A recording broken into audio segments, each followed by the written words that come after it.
అవసరమైతే అరెస్ట్ కూడా చేస్తారు కావచ్చు.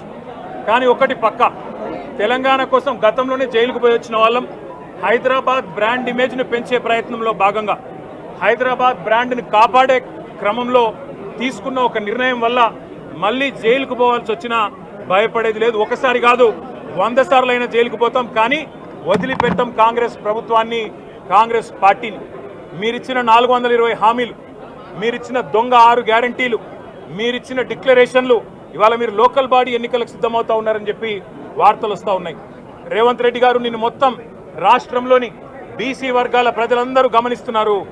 42% రిజర్వేషన్ ఇచ్చి 42% రిజర్వేషన్ ఇస్తాం అని కామారెడ్డి డిక్లరేషన్లో చెప్పి మోసం చేసి ఈరోజు స్థానిక సంస్థల ఎన్నికలకు మరి రిజర్వేషన్ ఇవ్వకుండానే పోతున్న వైనాన్ని కూడా బీసీలు గమనిస్తూ ఉన్నారు. రైతు బంధు పేరిట ఎలక్షన్ బంధుగా మార్చి ఎలక్షన్లు వచ్చినప్పుడు మాత్రమే రైతు బంధు వేస్తున్న విషయాన్ని రైతులు గమనిస్తున్నారు.